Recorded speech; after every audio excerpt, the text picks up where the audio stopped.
Welcome everyone to Not That Media. My name is John, and in this series of videos I will be giving 31 film recommendations across 31 days. I'll be giving brief, spoiler-free synopsis and highlighting a particular scene that has made this one of my personal favourite films to watch in October.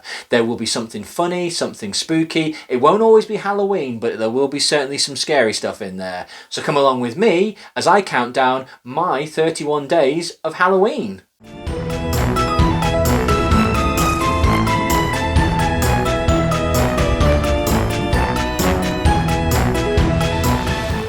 2004's Shaun of the Dead tells the story of Shaun. Life is going nowhere for Shaun. He spends his life in his local pub, the Winchester, with his best mate Ed, has issues with his mum and neglects his girlfriend Liz. When Liz dumps him, Shaun finally decides to get his life in order. He must win back the heart of his girlfriend, repair his relationship with his mum, and face up to the responsibilities of adulthood. Unfortunately, the dead are returning to life and attempting to eat the living.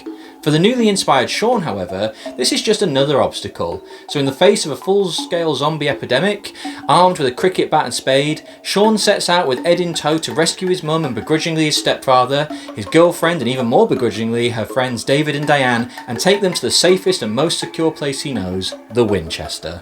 2004's Shaun of the Dead is for me a perfect blend of comedy and horror.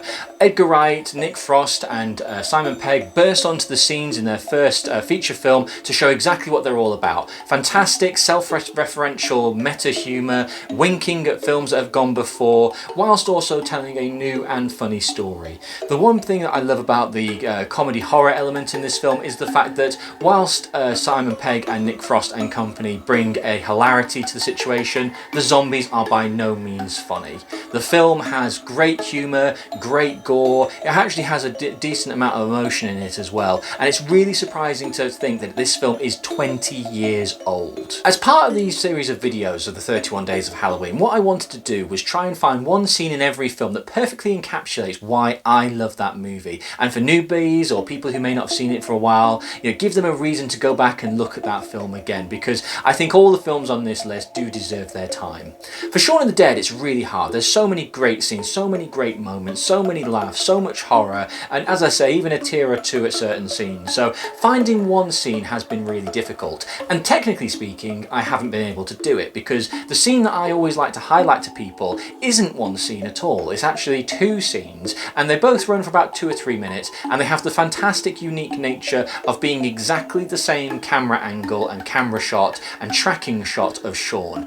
To explain further, on day one before the epidemic starts, a completely down on his luck, tired, unhappy Shaun goes from his front garden gate straight to his newsagent and back. Sounds like a perfectly a normal shot, nothing to talk about there, but when you watch it you should really pay attention to all the background artists. It is one shot, like I say, one tracking shot. We follow Shaun from the gate all the way to the newsagents and back again, going from one side of the road to the other for the trip there and the trip back. We see a number of different people: a little boy with a football, a homeless man with a dog, a jogger, a car cleaner, a businesswoman, a man getting ready to get married, and we also meet the newsagent Wilson. Wilson clearly is friends with Shaun, and Shaun has clearly been doing this every day, which is a fantastic kind of metaphor to the world of zombies that the living have become. We've all gone in our daily rituals, and clearly every day Shaun does this and no one thinks about it. He's completely unaware of his surroundings. He doesn't think about it because he's been doing it so much he doesn't need to. Go to the next day, and an extremely tired, extremely hungover Shaun goes to the shop to pick up a Coke, the papers and a cornetto for his friend Ed. The shot is repeated literally frame for frame. We go from the gate to the newsagent and back. The difference is every single character you saw in the first version of the scene earlier in the film is now dead and a zombie. The rising terror and the rising fear of the fact that Shaun is completely unaware of all these zombies coming towards him is only matched by the hilarity about the fact that Shaun isn't paying attention. He does everything exactly the same as he did. He even trips in the same place. He walks past the same car that was getting cleaned, but the difference is this time the windscreen has been smashed in. He goes past the same jogger who isn't jogging, he's running for his life. He sees the businesswoman. He goes into the shop, he goes and gets his Coke, he gets the the cornetto, completely unaware that as he shouts to Wilson that there's no newspapers, a now dead, zombified Wilson is crawling towards him in the background. Completely unaware, he ignores it and just simply shouts, "I owe you 15p." And as he returns to his home, he walks past the same homeless person with a dog, the first day having given him some change. The second day, as he walks past, we notice A, the homeless person is a zombie, and B, there's no more dog. But Shaun, totally unaware, just walks past and says, "I'm really sorry mate, I haven't got any change, didn't even have enough for the papers," and just goes back into his house.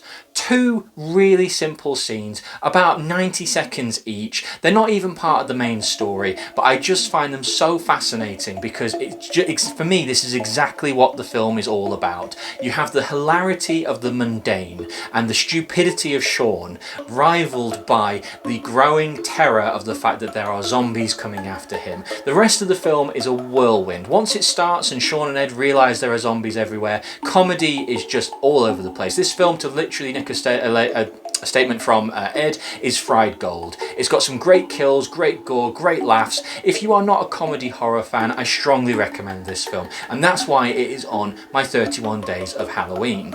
So until next time, stay scared. Caffè, olè.